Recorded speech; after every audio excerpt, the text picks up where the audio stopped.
Ser Podcast. En este mes que queda para los Oscars llegarán las películas que se han quedado fuera, un blockbuster como Dune, y sobre todo el cine de autor aprovechará ese espacio de la cartelera para hacer taquilla. A salas llega esta semana películas que han pasado por festivales como La Tierra Prometida, un western a la danesa con Mads Mikkelsen, la alemana Sala de Profesores, un retrato social a través de las aulas, o el documental En el Adamant, trabajo sobre la salud mental premiado en la Berlinale. Además, comentamos la peli comercial de la semana, Argylle, cinta de espías con Bryce Dallas Howard, Henry Cavill y Sam Rockwell. En la serie es mucho estreno internacional con Los Amos del Aire de Spielberg y la nueva de Nicole Kidman. ¡Acción!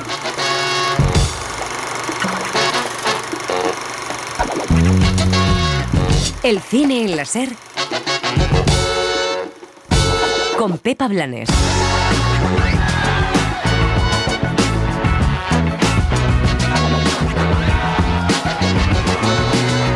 El cine refleja la sociedad y a la vez la sociedad acaba reflejando al cine. Por eso era extraño que no hubiese denuncias de casos de violencia sexual o agresiones dentro de la industria, porque las hay en todos los ámbitos de la sociedad. Las declaraciones de Carlos Bermúdez, tras ser acusado por 3 mujeres, son espeluznantes porque dejan claro que muchos hombres todavía no han entendido ni el consentimiento ni la igualdad. El cine debe ser un espacio seguro, libre y alejado de desigualdades, como debe serlo el periodismo o cualquier ambiente de esta sociedad. Juntas y juntos debemos intentar que así sea, denunciando aquellos comportamientos violentos, agresivos, apoyando a las víctimas y creando estructuras que eviten el acoso, el abuso de poder y la sexualización de las mujeres sin su consentimiento. Lo de Bermúdez no debe centrarse solo en Bermúdez. También debe servir para que cambien las cosas, y eso depende de todos, productores, académicos, periodistas, actores, actrices, y para eso, para que las cosas cambien, debe mejorar también la situación laboral y económica en la industria. Si somos vulnerables, no podremos nunca denunciar ni la violencia laboral ni la violencia sexual. El estudio de AISGE vuelve a demostrar lo mucho que queda por hacer en este ámbito, donde las mujeres siempre están peor, donde cuando maduran se las desecha en el caso de las actrices y en el de las directoras siempre se las considera por detrás de los hombres.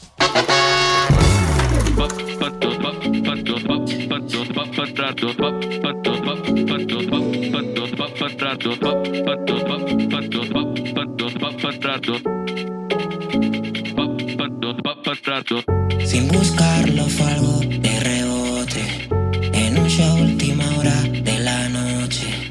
Tú con él, yo sé que él me conoce. Aún así el pulso de un golpe se aceleró. Me estabas esperando y colapsó. Y cuando él se giró, ahí se nos dio. Que yo no soy uno de esos gatos, yo nunca lo regalé, pero tan fuerte que conectamos, que será la primera y no la última vez. Arrancamos el cine en la Ser, ya casi en la cuenta atrás de los premios Goya, después de Los Feroz, que fueron la semana pasada y que dejaron abierto el camino con 2 películas favoritas, 20.000 especies de abejas, que ganó Mejor Película, y La Sociedad de la Nieve, con la que Bayona logró el premio a Mejor Director. Todo en una gala marcada evidentemente por esas denuncias al director de cine Carlos Bermúdez, que publicaba el diario El País. Elio Castro, José Manuel Romero, ¿qué tal estáis? Hola, ¿qué tal? Bien. Bueno, ¿cómo estamos? ¿En qué momento de la carrera de premios? Bueno, pues estamos empezando y nos queda ya lo más duro. Sí, es una sensación, es una sensación agridulce, ¿no? Porque sí. por un lado tenemos pues estas denuncias que sacan lo peor, ¿no? De una parte de la sociedad y que hay que reivindicar y denunciar, y por otro tenemos que celebrar porque es la temporada de premios, ha sido un buen año y en esas estamos, en esa va a ser la dinámica hasta los próximos Goya.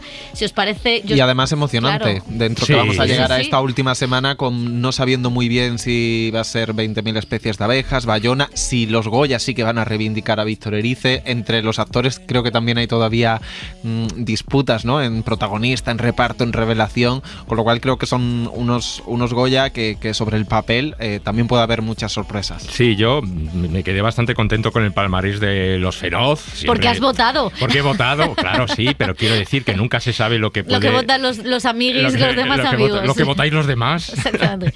Pero que me parece que el palmarés quedó bastante bien apañado porque creo que sí que se va a distinguir de los otros premios que se otorgan a lo largo del año.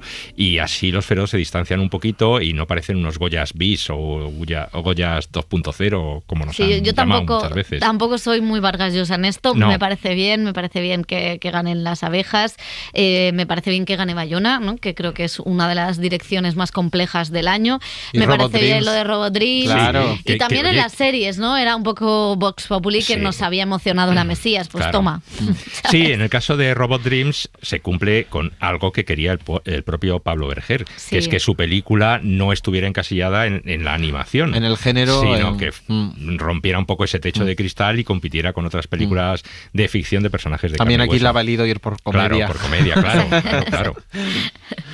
Bueno, pues vamos a seguir porque este sábado siguen los premios, los Carmen en Huelva, a los que vamos a mandar a Elio Castro. Ahí estaré. Ahí estarás. Y luego los Gaudí en Barcelona, que está nuestra compañera Sole de Radio Barcelona pendiente. Y también vamos a ir viendo qué pasa con los Goya poco a poco. Hemos hablado con los presentadores, con los Javis y con Ana Belén, que ya están en capilla, metidos en Valladolid, ensayando la gala que presentarán el próximo sábado en una ceremonia en la academia, en la que la academia decía, ¿no?, que va a visibilizar pues esa repulsa a las agresiones sexuales tras la denuncia, como decíamos, de 3 mujeres contra el director Carlos Bermud. Nos afecta a toda la academia, porque claro, afecta al cine.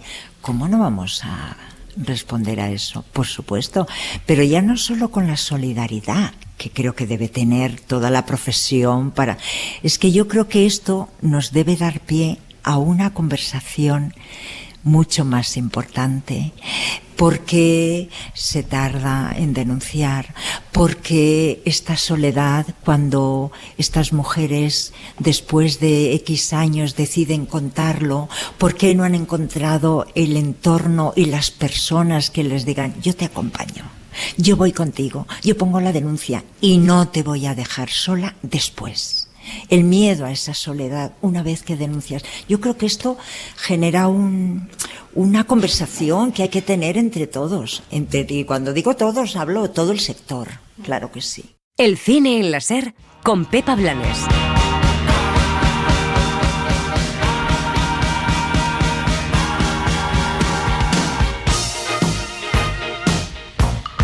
Y nos vamos a los cines, aunque con David Bowie pues siempre nos iríamos a bailar.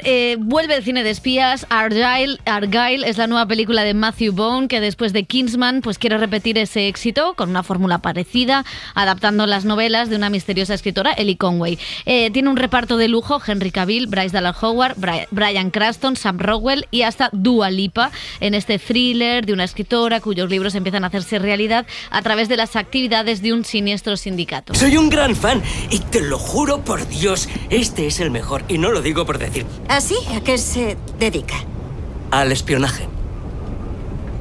Vaya. Cuanto más grande es el espía, mayor es la mentira. ¡Qué atrevido! No te esperabas que un espía tuviera esta pinta, ¿eh?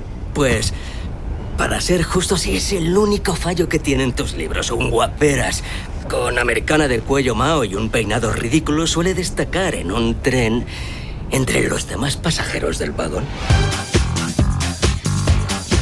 Bueno, pues es verdad que Kingsman me pareció maravillosa, me divirtió muchísimo, me encantaba. No sé si mantiene ese espíritu, chicos. Pues mira, película de pues espías. Mira, no. Pues película de espías, a cualquier cosa le llaman película de espías e incluso a cualquier cosa le llaman película. Se puede ¡Bumba! No, me parece muy inferior a Kingsman, que sí tenía muchos golpes divertidos, incluso el planteamiento pues era bastante original y divertido. Aquí yo creo que es que no lo consigue de ninguna manera, ni por la escritora, ni por la trama, ni por el desenlace. Incluso hay momentos un poco patéticos y horteras, ¿no? A mí lo único que me ha gustado de la película es la mochila que lleva la protagonista del gato, que la podría... Que a José también le gusta, claro. Ha sido mi auténtica pesadilla. Hombre, durante es toda un la gato película. encerrado, José. Sí, pero que Te voy a viaja. decir que luego... Pero que viaja. Tiene Viaja por el trama. mundo, cosa que con los gatos pues es un poco más complicado. ¿Y Dua Lipa? Bueno, Es que sale poco. podemos decir que tiene 5 minutos. Ahora, claro, tiene Podemos. 5 minutos. Sí. Que No, el son- arranque está bien, Claro, sí. el arranque Sí, está claro. Dua Lipa. Luego la peli es que es como muy desastre.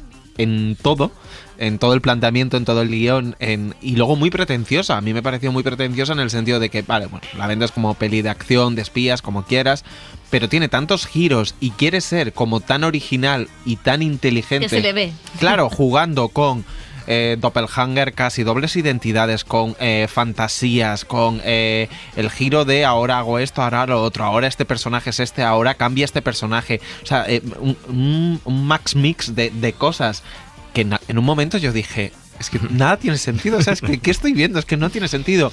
Es verdad que lo único, si nos ponemos quisquillosos, que podemos... Es la mochila. No, la mochila yo me puso bastante nervioso por estar pendiente del gato. Pero sí que... yo me la compraría si tuviera gato, fíjate. Pero me alegra ver a una actriz como Bryce Dallas Howard, que es realmente la prota de la película, encabezando una peli de acción. Una actriz que creo que ha corrido en tacones, que ha corrido en tacones. Bien, y que es verdad que no representa de alguna manera lo normativo del cuerpo de la heroína de acción, de alguna manera, ¿no? Sino que tiene esta cosa de es una escritora que luego se mete a investigadora casi de acción, esta confusión entre realidad y ficción, y creo que está como estamos todos, un poco entre desquiciados y confundidos todo el rato por la velocidad a la que pasan las cosas. Pues aquí le pasa un poco a Bryce Dallas Howard con Sam Rockwell, que luego yo pensaba todo el rato, lo miraba y decía, pero este actor hace nada acaba de ganar un Oscar por 3 anuncios en las afueras, hace 4 o 5 años, y desde que ganó el Oscar, digo, ¿qué ha hecho? O sea, ¿qué ha hecho de enjundia que digas... Esa película estaba maldita. Digo, eso está maldito. El Oscar no le sirvió para promocionar. Hay premios que están malditos ahora en la temporada de premios. Y bueno, Bryce Dallas Howard hay que recordar que tuvo un comienzo bastante fuerte con El Bosque, trabajando con las Von Trier en Mandalay, es decir, que son Manderley, me parece que se llama Manderley, en la película, que o sea, que empezó de una forma muy, muy, muy potente. Nepo Baby, donde las haya. Sí, también hija de Ron Howard, por supuesto, que salía acreditada o no acreditada en muchas películas de su padre. Pero que luego yo creo que ha tenido una carrera un poco irregular, la vimos en Jurassic Park, así como decías tú, corriendo con tacones, pero que bueno, pues estaba un poquito ahí marginada y medio olvidada. Lo que sí creo que confirmamos es que Henry Cavill no es una estrella. No. O sea, no lo intenten más, es que no es una estrella. Bueno, vamos a saltar a otro thriller, Misántropo, es el debut en Estados Unidos del director argentino Damian Szifron, que se hizo famoso con su comedia negra Relatos Salvajes. Shailene Woodley y Ben Mendelsohn componen esta historia ambientada en una Nochevieja donde un tipo mata a 29 personas. La película se centra en la caza y captura de ese asesino. No es un tipo, es una persona. No me extraña que lo hayan echado a patadas de Washington. Esta gente simplemente nace malvada. La maldad es cortarle un ala a un pájaro por diversión. Ese tipo está aplastando mosquitos. Da igual. Deberíamos colgarlo por las pelotas en lo alto de un mástil. Sería una advertencia para el resto de locos. Agente, ¿por qué no le deja la sentencia al juez? Nuestro trabajo ahora es atraparlo. Bueno, pues es curioso lo que ha hecho este director, que después de una comedia tan personal, que estuvo en Cannes, que ha tenido tanto recorrido, que estuvo nominada al Oscar, haga este thriller que funciona, pero que quizá tiene como un pozo, una metáfora demasiado fácil. Es un thriller anti-armas, o sea, que explica cuál es el problema de tener armas, cuáles son los peligros de esas armas, pero quizá es demasiado fácil, pero como thriller de entretenimiento la verdad es que se ve bastante bien. Y es raro que son casi 10 años desde ha hecho muchas series, ha estado dirigiendo muchas series. Corto, tal, pero ojo, que después de lo que supuso, ¿no? Relatos Salvajes, que es una peli que todos tenemos ahí, son casi 10 años en la siguiente peli, que sea esta peli que ha pasado tan de tapadillo en la temporada americana. Bueno, y nos vamos al siglo XVIII con La Tierra Prometida. Es un drama danés que protagoniza Matt Mikkelsen y que dirige Nicolás Arcel, con el que ya trabajó en Un asunto real. Como en aquella historia, analiza la historia de su país, no desde el costumbrismo y la nostalgia, sino desde la mirada del presente. Nos cuenta la historia de un capitán del ejército bastardo que decide crear en un terreno inerte en una colonia en nombre del rey, pero encuentra la oposición de los nobles de la zona. Está haciendo un trabajo magnífico. Esto empieza a cobrar vida. El páramo es la creación de Dios en todo su esplendor. ¿Por qué castrar a una bestia salvaje que quiere ser libre? Dios puso al hombre en la tierra para crear la civilización. Dios es caos. La vida es caos. No, la guerra lo es. Pero gana quien consiga controlarla. Y con el actor hablábamos en el pasado Festival de Venecia. Me encanta estar fuera, pero no hay nada como volver a casa. Son mis amigos, es mi lengua, son mis historias, es algo único. Y ahí es donde empecé, así que sí, es especial.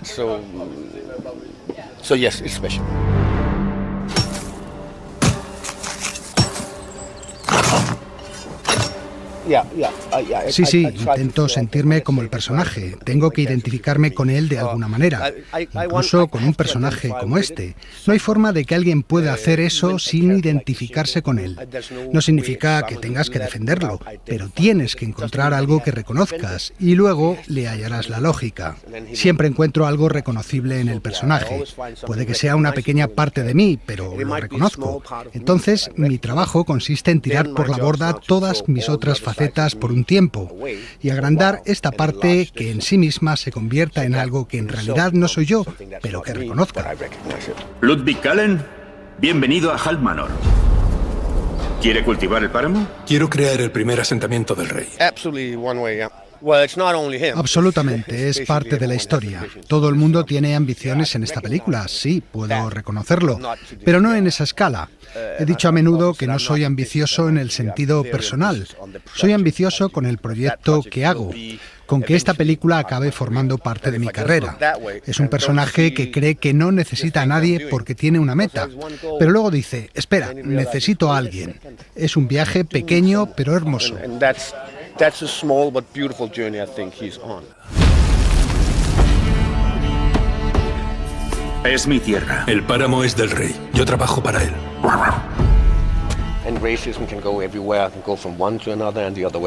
El racismo puede estar en todas partes donde vayas, va de unos a otros y al revés. No cabe duda de que es parte de la historia, el miedo del hombre a lo desconocido, a algo que no puede reconocer. Y también lo ves en los animales, no estamos tan lejos de ellos. Y a veces tiene sentido ese mecanismo del miedo. Otras no tiene absolutamente ningún sentido. Estas personas no estaban al tanto de eso. Esta niña era solo una mercancía. La mandan de un lado a otro. Incluso yo la trato así hasta que me doy cuenta de que es una persona. Pero lleva un tiempo, claro. Crucemos los dedos para que desempeñe un papel cada vez más pequeño en la historia, pero es indudable que está en todos los continentes. ¿Logrará construir su asentamiento? Sí. Si sigues enemistándote con él, lo arriesgarás todo.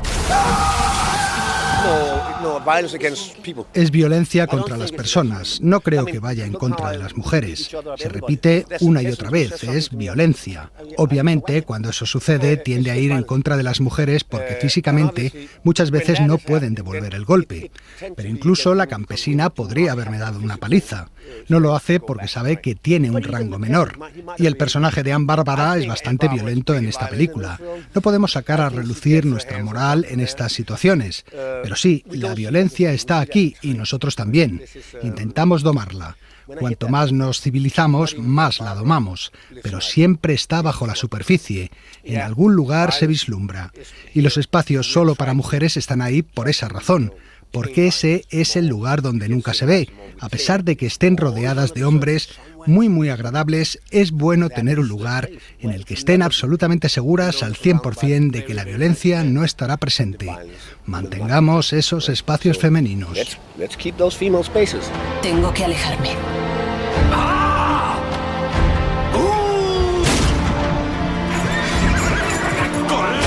No vamos a morir por su maldito proyecto.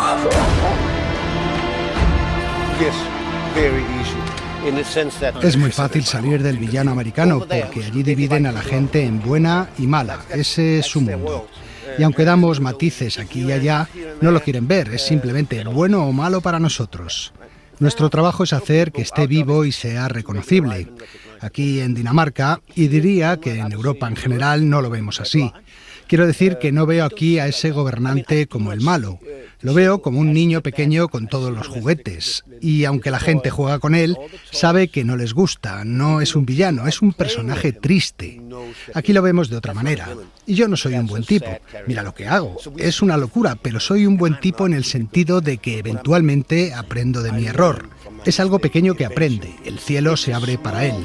Es un momento Buster Keaton, una pequeña sonrisa que es un gran viaje para él.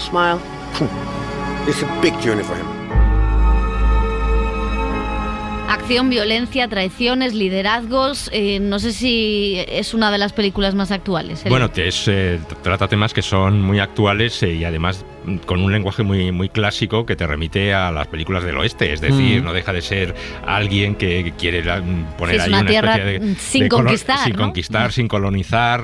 Tiene que luchar con el rico del lugar, del noble del lugar. Luego él tiene unas pretensiones de convertirse también rico y noble y parece que va a pasar por encima de todas las personas que le ayudan.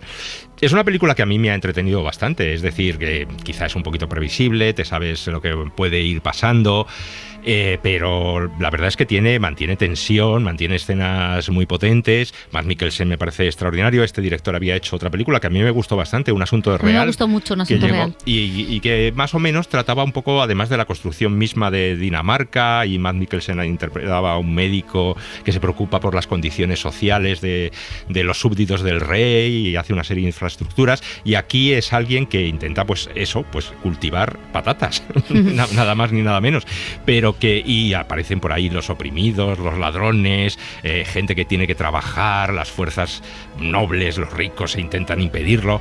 Es decir, que sí que tiene esos temas que son muy de lucha así un poco de entre obrera, clases, sí, pero también muy entretenida de ver. Yo me lo he pasado muy bien viéndola, la verdad. A mí me parece que tanto en Un asunto real como en esta sabe contar la historia desde unos puntos de vista sin obviar las grandes historias, ¿no? Porque esto es la fundación de Dinamarca, pero es también uno de los grandes traumas, sobre todo por la formación del país como identidad racial, ¿no? Sí, también. Entonces, claro, eso es una constante que de alguna manera en Un asunto real se colaban esos temas, pero me gusta cómo cuenta la historia de su país este director. Hubo polémica en Venecia precisamente por cómo se contaba esa parte de la historia, y quizá a mí es lo más interesante o lo más novedoso, ¿no? De cómo siempre hay subclases y cómo cada uno está en esa estratificación, y también cómo cada uno va tomando esas decisiones, ¿no? Porque hay un momento en la película en el que el personaje de Mads Mikkelsen, que parece casi un héroe, pues también tiene unos comportamientos un tanto cuestionables cuando entra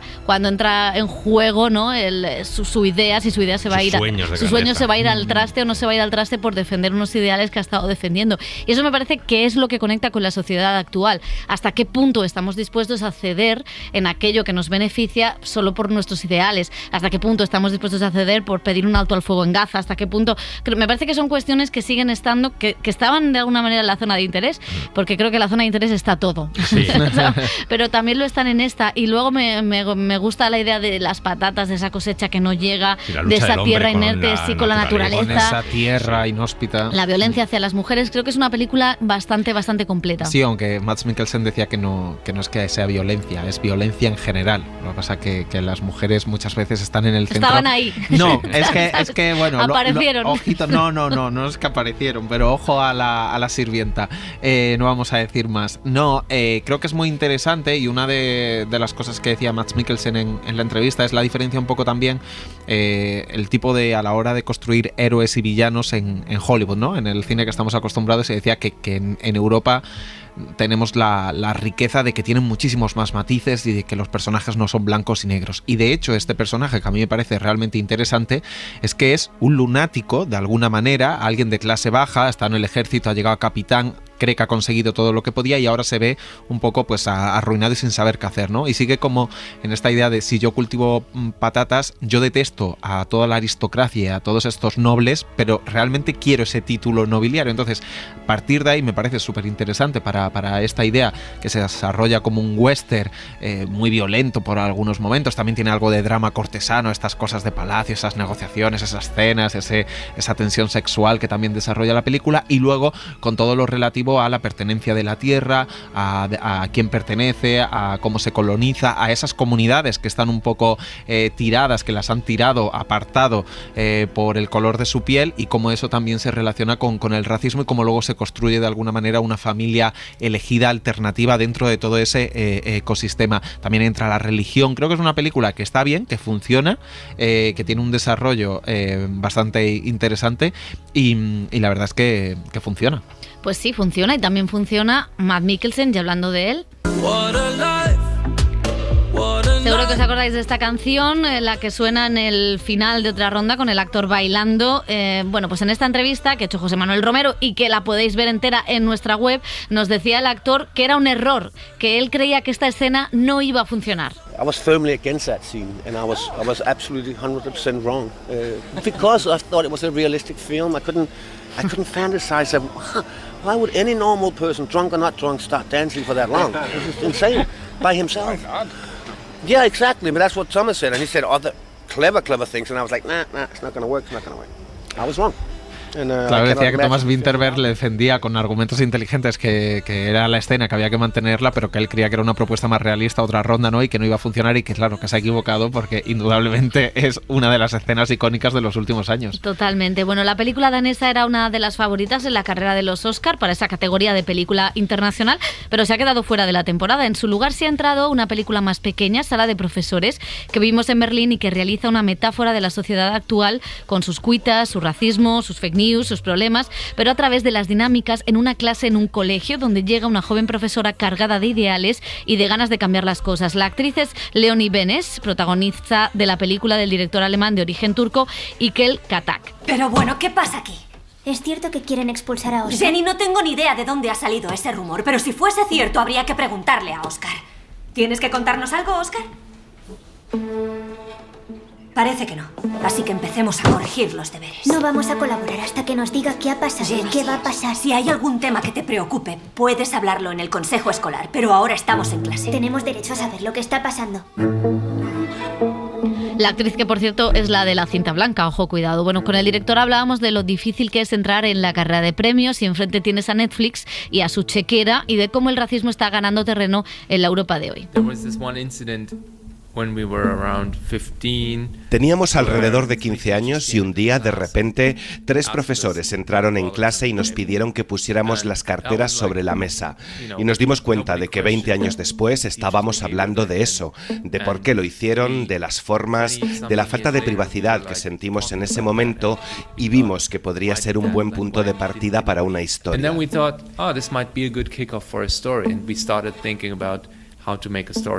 Puede sentarse. Vale. Estaba dando mi opinión sobre la clase y justo iba a decir lo importante que es que los niños estudien por voluntad propia. La escuela es como una metáfora de las sociedades porque están construidas como los estados. Hay un presidente, hay maestros que tienen poder, hay estudiantes, si tienes el periódico, el equivalente a los medios de comunicación. Todos estos elementos conforman un pequeño país dentro de la escuela. Éramos conscientes de esto, por eso hemos hecho una película que habla de cosas que suceden en la sociedad. Yo no lo llamaría fracaso, me parece una palabra muy fuerte. La verdad es que cuando veo los deberes me suena todo a chino. La escuela es un lugar donde puedes aprender muchas cosas cuando tienes un buen maestro. Y creo que hay una escena en la película en la que ella dice algo importante. Tenemos que cambiar la forma en que nos hablamos entre nosotros. Cuando tienes un buen maestro puedes aprender algo de él y eso nos enseña a moldear nuestro futuro. Pero tampoco quiero sobreestimar su impacto porque hay muchos factores que crean el comportamiento de los seres humanos. El maestro es solo una pequeña parte. Puedes tener el mejor profesor del mundo, pero hay otros factores que influyen en cómo serás. Erradicar todas estas cosas, el clasismo, el sexismo, el racismo, es difícil porque necesitamos erradicarlo como sociedad entera. No hemos coaccionado a nadie. Solo nos reunimos con los delegados y les pedimos que nos ayudaran con un problemilla. Ya, pues a mí me suena a coacción. Les incitaron a que denunciaran a sus propios compañeros. There's this tendency in journalism which Existe esta tendencia en el periodismo que yo cuestiono mucho, lo de tener un gran titular, el click. Sé que hay mucha presión a los periodistas para generar estas noticias y no es nada bueno. Es buscar el escándalo y convertir eso en noticia. Es muy venenoso y reduce la complejidad de todo. A mí me pasa, a veces intento explicar algo y veo que mi respuesta ha quedado reducida a una frase que no es exactamente así.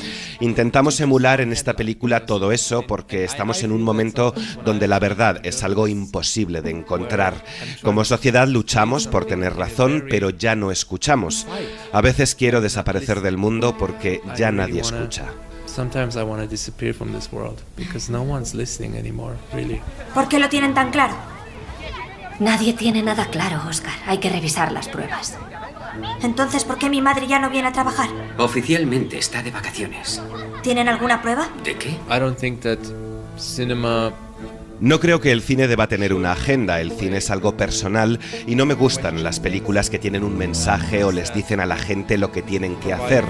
Me gustan esas películas que cuestionan las cosas y que abren la discusión sobre ellas. Es ahí cuando podemos cambiar algo, cuando discutimos, cuando escuchamos. Es difícil decir si el cine puede ayudar al idealismo, porque ni siquiera sé si el idealismo es algo bueno. Yo me considero una persona realista y me gusta ver las cosas de una manera realista en lugar de idealista. Quiero decir, me gustan las personas idealistas y las adoro, y al mismo tiempo siento que no soy uno de ellos.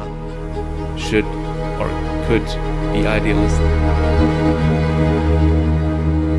Bueno, pues Sala de Profesores, la verdad es que a mí me ha gustado mucho. No es rival, porque este año ya sabemos quién es el rival, pero me ha gustado mucho. Sí, está muy bien y la verdad es que, o por ser los referentes más recientes, por similitud, ¿no?, a la hora de acercarse a las historias, hay una peli belga que a mí me gustó mucho, que era Un pequeño mundo, de Laura Vandel, que hablaba del acoso escolar, ¿no?, en un aula y hablaba también de esas dinámicas de la violencia dentro del aula. Y otra es Koreeda, con Monstruo, que la hemos visto hace unos meses, que hablaba de ese Rashomon con los 3 puntos de vista de un suceso en un colegio. Bueno, pues si lo mezclas un poco, le pones esta música, que a mí me gusta mucho la banda sonora de Thriller, porque es una historia de terror, claro, en realidad. Claro, y en un espacio relativamente seguro por el desarrollo y por la profesora, por la propia actitud de ella, ¿no?, de querer ser alguien empática, conciliar, que no se alce la voz en el aula ni con los padres. Con esa banda sonora te mantiene todo el rato como en tensión, porque ves que lo que te está contando es entre una peli de terror y un thriller. Y está muy bien porque es cierto que refleja todas esas dinámicas a partir de un hecho puntual, de cómo también nosotros, poco los policías de balcón, cómo nos convertimos también nosotros en policías cuando queremos arreglar una cosa, cuando vemos las consecuencias no sabemos si es verdad, si es mentira, si no hemos equivocado, si hemos acusado a alguien. Ahí empieza la caza de brujas, todo elevado, ¿no?, todo a pequeña escala, pero sí que empieza esa idea de bueno, pues ahora quiero una venganza, ahora tú tienes pruebas, no tienes pruebas, y todo de algo muy pequeño, pero sí que creo que refleja un estado de ánimo y un estado de las cosas de la sociedad actual, desde, como decía Pepa, la posverdad, la fake news, el racismo, a quien buscamos como culpable, y en todas esas dinámicas escolares, que es verdad que creo que en el cine, a lo mejor en los últimos años, sí que ha reflejado bien cómo se ha enturbiado también el estado de la sociedad, enturbia los colegios, o no sé si empiezan los colegios y enturbia la sociedad. Sí, bueno, pero es difícil de saber si va antes el huevo o la gallina, pero como metáfora perfecta de cómo funciona la sociedad, me parece estupenda. Y sobre todo hay una cosa me parece que es una película sobre dos cosas, sobre cómo se pierde el idealismo y sobre la falta de comunicación. Todo ocurre por la falta de comunicación entre las personas y entre la gente, que es un poco por lo que ocurre la mayoría de grandes conflictos, incluso los conflictos políticos. Entonces, cómo esa falta de comunicación, además hay una cosa muy curiosa, que la profesora es polaca. Entonces la profesora empieza a ser sospechosa, es la siguiente en ser sospechosa, porque en Alemania, entre los alemanes y los polacos, hubo una tensión terrible desde la Segunda Guerra Mundial, y eso se ha mantenido. Decía el director que no era baladí, ¿no?, que esa profesora fuera polaca. Una profesora sumamente idealista que cree que puede cambiar las cosas, y cómo ese idealismo, en una sociedad en la que un capitalismo que no permite ser idealista, acaba truncándose. Están los medios de comunicación, cómo se generan las noticias, cómo se generan los rumores, cómo se genera todo. Y me parece que es una película que refleja eso y que va cada vez a más. A mí me ha gustado mucho, con una actriz fantástica. La entrevista de los propios alumnos a la profesora es una de las escenas de la peli, no es spoiler, es fantástica, ¿no?, porque también dice mucho de todo lo que tú dices, de cómo circula la información en estos momentos. No, claro, además es como los medios serios, al final los niños están copiando lo que hacen los medios serios, ¿no? O sea, claro, que y los medios serios es la dictadura del clic también, básicamente, ¿no? Pero sí, como creo que están muy bien las dinámicas de cómo circula la información en la sociedad actual, llevado a unas pocas aulas de un colegio y a la sala de profesores. Bueno, pues vamos con cine francés. Se estrena la ganadora del Oso de Oro en la Berlinale, en El Adamant. Es un documental de Nicolas Philibert, el director conocido por Ser y Tener. En este caso, mete su cámara en un barco. Por cierto, Ser y Tener era un documental dentro de una escuela. Mete su cámara en un barco, decimos, en un barco que está atracado en el Sena y que sirve de centro de día para los pacientes psiquiátricos. Su cámara intenta evitar los prejuicios, mostrando el día a día con humor y sin obviar las carencias económicas y sociales que tienen. El director estuvo en Unifrance hace unas semanas y nos contaba que tiene 2 documentales más sobre este tema que veremos en la Berlinale. ¿C'est vous le matériel? Oui. Vous avez une voiture pour trimballer tout ça? Sur ce, je prends un traitement très fort, que je désire pas, que je peux tenir un dialogue avec vous.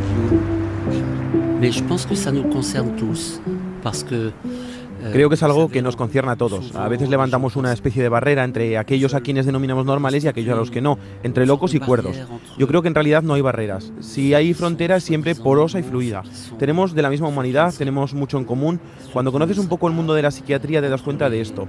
Los clichés desaparecen y nos damos cuenta de que hay gente extremadamente lúcida e inteligente, gente hipersensible y por esa razón muy dolida.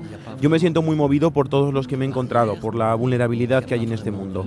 Es un campo inmenso que nos habla del alma, de los tormentos humanos y del estado de la sociedad. Ce monde-là par plein d'angles différents. En effet, sur l'Adamant, il n'y a pas de signe. En el Adamant no hay ningún signo que permita distinguir enfermos y médicos. No quería etiquetar a nadie ni mostrar cada uno de los grupos de manera explícita.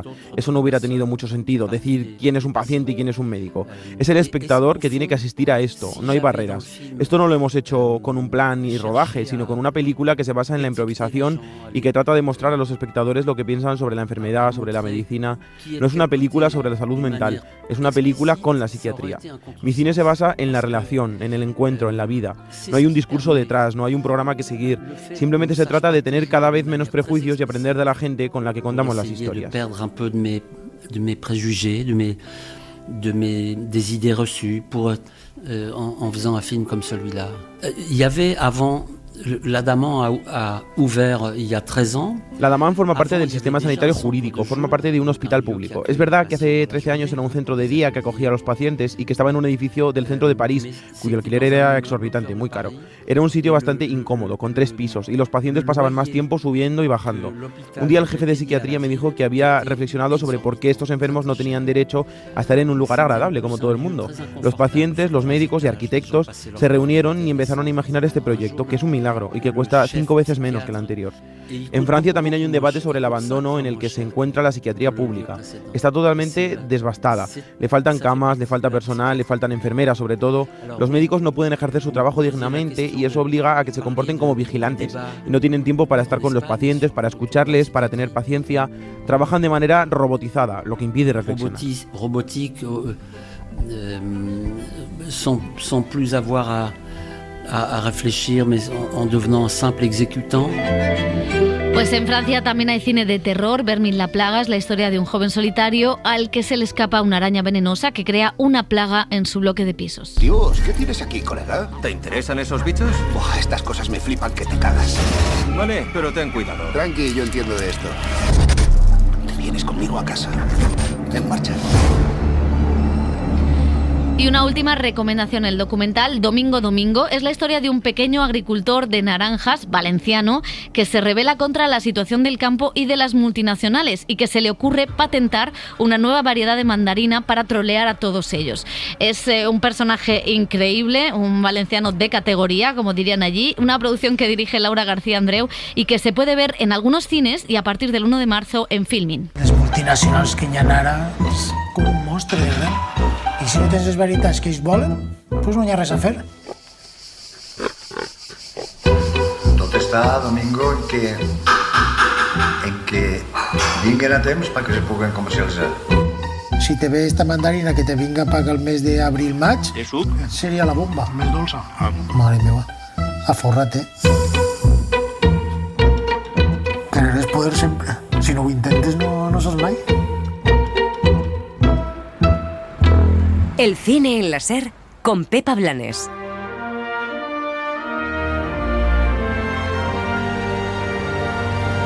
Las series.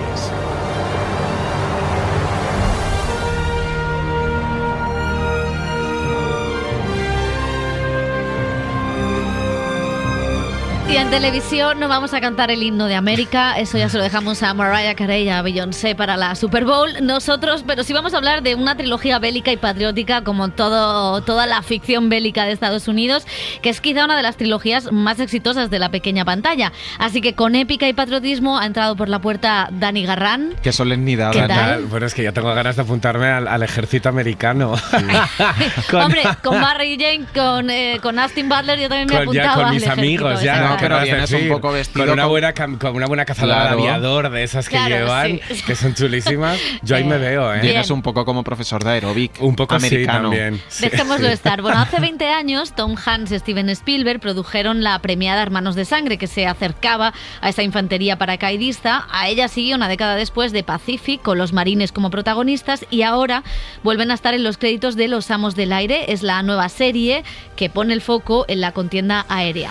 Sí, en la Segunda Guerra Mundial un grupo de aviadores estadounidenses se jugó el pellejo para vencer a la Alemania nazi. Su heroicidad dejó numerosas historias que ahora se llevan a la pantalla en forma de serie dramática con grandes dosis de épica, mostrando a jóvenes soldados que arriesgaban sus vidas para acabar con el fascismo en Europa. Una serie que ha costado 250 millones de euros, presupuesto que ha dejado fuera de juego a HBO, la cadena que se llenó de gloria con esas dos anteriores, y ahora el tanto se lo lleva Apple TV+. Sabéis que es nuestra primera misión aquí. Confío en que recordéis las prácticas. ¿Y cuál es vuestra función? Hagámoslo bien. Soltémosles las bombas a los putos nazis y nos iremos pronto a casa. Sí, señor. El comandante va a volar con nosotros. ¿Comandante? Primera vez en el meollo, chicos. Afinad la puntería y a derribarlos. Sí, señor. Steven Spielberg y Tom Hanks, como decíamos, se coronaron con Hermanos de Sangre, una de las miniseries más importantes de la historia de la televisión. HBO se consagró con ella y ahora se puede ver en Netflix porque la ha licenciado Hermanos de Sangre, que esto tendremos que hablar algún día de qué está pasando entre las plataformas que ahora se licencian sus mejores series, o sea, no cualquiera vendida, sí, sino las que te dieron gran renombre, o sea, y las que las tenías en exclusividad. Bueno, pues vuelven a colaborar, como decíamos, juntos, en colaboración con el reputado también Gary Weitzman. Ahora vuelven al género que los encumbró en la pequeña pantalla tras la también muy exitosa, como decía Pepa, de Pacific, y hablábamos con Gotchman de cómo surgió esta tercera pieza y de por qué creían necesario imprimirle tanta épica.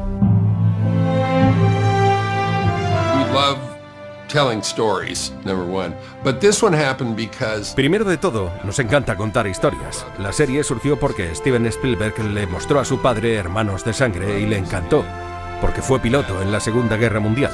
Y le preguntó que por qué no hacía una serie sobre pilotos. Todo esto se quedó grabado en nuestra mente. Hablé con Tom Hanks y todos pensamos que era una buena idea, pero necesitábamos encontrar el material con que hacer este tipo de serie. Y también necesitábamos unos años para que la tecnología llegara a un punto en el que pudiéramos poner a los hombres en aviones en el aire, y que fuera real. Así que esto es lo que hicimos. Todas las cosas pasaron. Teníamos el libro Los Amos del Aire, de Don Miller. Lo hemos desarrollado durante muchos años. Y finalmente, la tecnología se aceleró y pudimos hacerlo. The technology came up to speed and we were able to make it. It's all complicated because, you're taking... Ha sido complicado porque hemos invertido una cierta cantidad de tiempo descubriendo cómo había que desglosarlo y cuáles eran los personajes que funcionaban mejor para que la historia se cuente. En la condensación es donde está la mayor parte del trabajo, el tratar de averiguar cuánto tiempo pasamos aquí y allá. Es ridículo que tengamos que hacer estas cosas, pero ya sabes, es lo que hacemos. That's what we do. Está a cargo de 35 aviones y 350 miembros de la dotación, jóvenes sin experiencia en combate. Sus vidas dependen del orden, la disciplina y su ejemplo. What they did was important in... Lo que hicieron fue importante e implicó una valentía increíble. Chicos jóvenes que iban allí sin saber realmente lo que estaban haciendo. El 75% de ellos cayeron. Y fue una misión descabellada. Tratar de preparar a Europa lo más posible para que pudiéramos desembarcar nuestras tropas, las tropas de Hermanos de Sangre. Y sí, es una historia muy, muy importante a la que arrojar luz. Very important story to be lit up. Los días de misión siempre había un desayuno especial. Huevos, tostadas francesas, tortitas, raciones dobles de bacon, zumo natural de pomelo y un par de tazas de café. Los hombres lo llamaban la última cena. in a great state in our world. Nuestro mundo no está en un muy buen estado en este momento. Cada vez que podamos arrojar luz en partes de nuestra historia con problema paralelo, creo que es importante dejar que la historia hable y espero que la gente escuche. Podemos hacer cosas mejores, ¿sabes? Quizás resuelva alguno de nuestros problemas. Maybe solve some of our problems. Hermanos de Sangre fue una gran cantera de actores. Ahí conocimos a Michael Fassbender, nada más y nada menos, a Damian Lewis, a Andrew Scott y a Tom Hardy. En Los Amos del Aire hay una nueva generación que pilotan esos B-17, algunos de ellos en la carrera de los Oscars. Sí, al igual que pasaba con sus series predecesoras, es un reparto muy coral. El líder de la brigada está interpretado por Austin Butler, nominado al Oscar en su momento por dar vida a Elvis, y al que veremos en la segunda parte de Dune. Y a este se suman Callum Turner, Anthony Boyle y Nate Mann, y también veremos a Ralph Lowe y Barry Keoghan, nominado al Oscar por Sharboon. Hemos hablado con ellos y todos coinciden en la devoción que sentían por Hermanos de Sangre y de Pacific, como nos decía aquí Austin Butler. I was such a huge fan of Band of Brothers and of the Pacific. Decía el actor que era un gran fan de ambas, de Hermanos de Sangre y de Pacific, y de todo el equipo involucrado en ellas, así que pues para él era una obviedad, un sentimiento de privilegio y de honor poder dar vida a esta historia sobre la valentía de los jóvenes que consiguieron nuestra libertad a costa de sus vidas. Se sentía muy privilegiado. Barry Keoghan, como decía Dani, es también uno de los actores del momento, con Jacob Elordi por su papel en Salzburg. Él ya estuvo nominado el año pasado al Oscar, y al igual que sus compañeros de aviación, no se lo podía creer cuando vio eso en su bandeja de entrada del email, el nombre de Steven Spielberg. I mean, you get the email and you see Steven Spielberg. Not from Steven Spielberg. Dice, recibes un correo electrónico y ves Steven Spielberg, no exactamente de Steven Spielberg, pero ves Steven Spielberg y Tom Hanks y piensas, estoy dentrísimo. Y luego una continuación de las maravillosas Hermanos de Sangre y de Pacific. Conozco a actores que han estado en esas dos series, es algo de lo que quería formar parte. It's such a thing to be a part of. Bueno, la épica y la espectacularidad de las visiones de los aviadores aparece desde el primer momento en la serie. Los actores han tenido que someterse a un entrenamiento físico muy exigente para meterse en esos bombarderos, pero lo que más les ha costado, nos contaban, era entrar en la mente de esos jóvenes que se jugaban la vida a diario. Nate Mann hablaba así de este otro entrenamiento. Yeah, I mean, the psychological component is an essential part of Decía que el componente psicológico es una parte esencial para entender una serie como esta en la vida de estos hombres que estaban cara a cara con la muerte constantemente, y ellos intentaron entender esa experiencia lo mejor posible para retratarla de una forma auténtica. La experiencia de rodarla fue muy física, muy exigente. Las secuencias en el aire las grababan durante horas y semanas para mostrar ese componente emocional de una manera más real y hacer que también el trabajo fuera más real para ellos.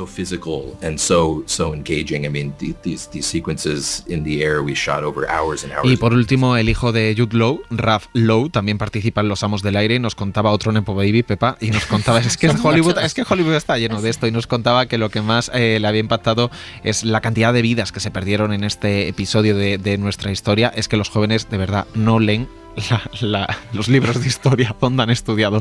Decía que en una fracción de segundo podían caer 3 aviones, con las pérdidas que eso implicaba y la factura que pasaba al resto de compañeros. I'd say that what the show does like a great job of as well is kind of showing the different psychological. Decía que la serie también hace un gran trabajo mostrando las diferentes reacciones psicológicas y traumas por los que estaban pasando los chicos. Algunos empezaron a beber, otros se aislaron del resto del grupo, algunos estaban enfadados y había muchos tipos de reacciones. Estaban pasando por muchas cosas. Nunca hubo un día en el que descansaron o pudieran dormir bien, así que probablemente no podían dormir, perdían amigos y se enfrentaban a la idea de no poder volver a casa y volver a ver a sus seres queridos. Bueno, pues Los Amos del Aire, mucho actor, mucho músculo, mucho muerto. Mucho avión, mucho dinero. Yo creo que hay demasiado dinero, me parece. Demasiadas mujeres. Me parece que es una serie muy majestuosa, muy brillante, con una brillantez técnica increíble. Parece verdaderamente que estás en uno de esos bombarderos B-17 sobrevolando y tirando bombas encima de los nazis, pero se queda un poco vacía. Me parece que tiene un cascarón muy bonito, pero no es más que eso, una demostración de técnica. Nos decía el productor que habían tenido que esperar todos estos años para hacerla, porque necesitaban que la tecnología avanzara para poder filmarla, pero se queda un poco ahí. O sea, me parece que las dinámicas de personajes están vacías, no les conocemos, no sabemos cómo son ellos internamente, y creo que ya no nos vale toda esa demostración de patriotismo. Han pasado 20 años, claro, creo que se nos ha refinado un poco el gusto, el morro. El gusto a la hora de ver las series, y creo que ese despliegue de banderas estadounidenses ya hoy en día no es suficiente. Un poco más de escala de grises, ¿no? No hace falta que los estadounidenses sean los buenos, los británicos un poquito malos y los nazis malísimos. Sí. Necesitamos personajes pues que no tan maniqueos. No, pero sí que es verdad que pesan el tiempo que ha pasado, especialmente no tanto a lo mejor por la historia, sino por el propio género bélico, ¿no? Se ha contado desde muchísimos puntos de vista la Segunda Guerra Mundial, en este caso desde esta épica acción patriotismo. En Hermanos de Sangre era sorprendente porque era verlo en televisión, algo que habitualmente con esos recursos de los que tiró HBO en ese momento estaba reservado a una gran peli de cine, hacer ese relato de la Segunda Guerra Mundial. Pero claro, han pasado 20 años y no solo se han hecho muchas pelis de la Segunda Guerra Mundial, sino que se han hecho muchas pelis de aviones. O sea, ahí está Top Gun, ¿no? Entonces creo que aunque aquí incluso Hermanos de Sangre y de Pacific era mucho más directa en lo que se refiere a la acción, a la cuestión de los entrenamientos y demás, y aquí reservan una parte más a la intimidad de ellos, a la gestión emocional de todo este proceso, porque al final eran chicos muy jóvenes, ¿no? Enviados a morir a la guerra, no encuentra el control, y eso que, como dice Dani, la factura es impecable y creo que es una gran serie, ¿no? Y que tiene eso, pero le falta el atractivo de algo más en 2024. Bueno, pues vamos con otro estreno de la semana, Expatriadas. Es una serie producida y protagonizada por Nicole Kidman, que se puso en contacto con la cineasta Lulu Wang para sacarla adelante.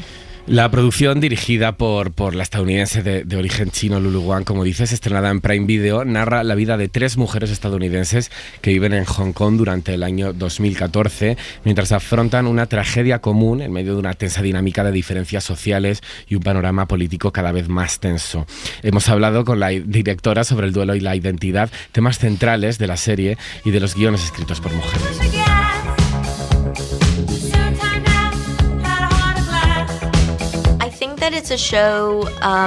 Creo que es una serie que te pone en la piel de los personajes y de cómo resuelven diferentes problemas con los que tienen que tratar.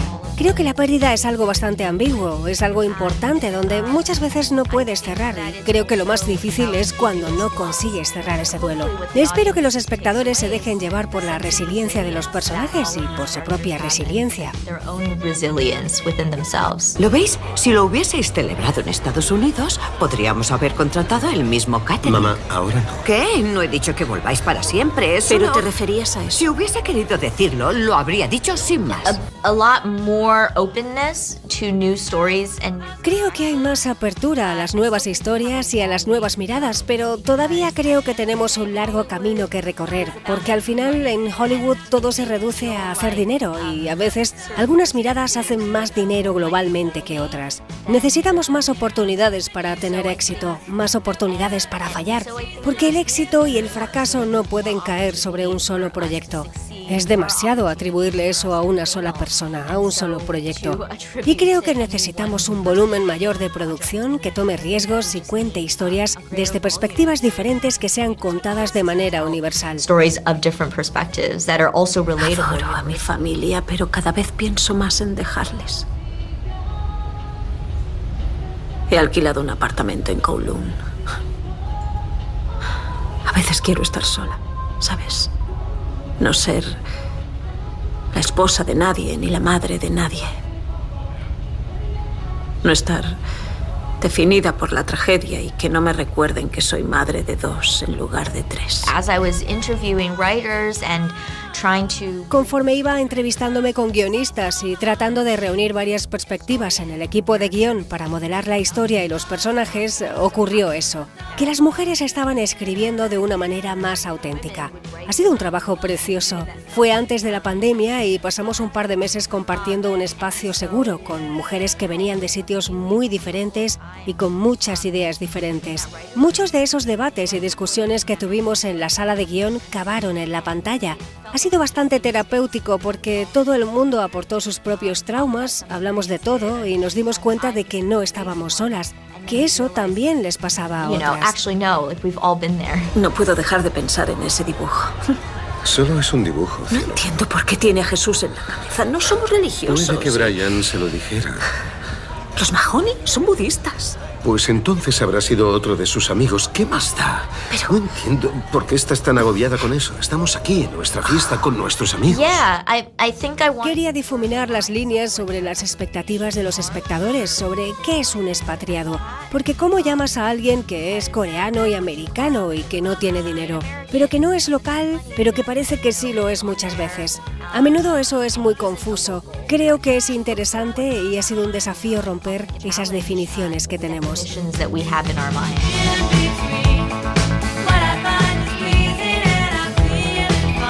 Bueno, Dani, ¿qué te ha parecido Expatriadas? Pues ojo, lo que dices que me ha gustado, ¿eh? Ojo lo que digo, es que yo desde el primer momento le vi un tufillo un poco Big Little Lies, edición Hong Kong, tengo que decir. Es verdad que creo que tiene temas interesantes, solo he visto un capítulo, entonces tampoco puedo opinar mucho. La trama sí que me atrae, me gustaría saber a través de esos flashbacks lo que ha pasado, pero bueno, y es verdad que un poco todas esas dinámicas con toda esa población asiática en el Hong Kong de 2014, bueno, me puede interesar un poco más que un simple relato de pijas, ¿no? Y de sus conflictos familiares. O sea, a mí no me gusta el personaje de Nicole Kidman ni esa trama, que creo que es la que da misterio a la serie por otra parte, pero no, que es lo que ya hemos visto de una y otra vez continuamente. Lo que sí me gusta es que, claro, hemos conocido a los americanos de origen asiático y cómo lidian con el pasado, pero no hemos conocido cuando ellos están en Hong Kong, ¿no? Que son confundidos por locales, pero que no son locales, que además no tienen el privilegio de ser ricos como muchos otros. O sea, las distintas clases sociales que hay entre los expatriados. Pensamos que los expatriados son siempre gente pobre y muchas veces es gente rica que no tiene una identidad definida, ¿no? Y eso sí me gusta en cómo está representadas las clases y la diferencia social en todos los expatriados que se encuentran en Hong Kong. Me parece que eso rompe muchos prejuicios, sobre todo la mentalidad occidental, y creo que la directora profundiza muy bien en eso. El tema del duelo, bueno, es curioso, pero quizá me parece más obvio, ¿no? O más melodrama visto ya hasta la fecha. ¿Algo más que añadir? Pues que hoy no te vamos a llevar la contraria. Exactamente, pues así me gusta. No estaremos el día para eso. No estamos para eso. Pues lo vamos a dejar aquí. Gracias, chicos. Adiós. El cine en la SER con Pepa Blanes.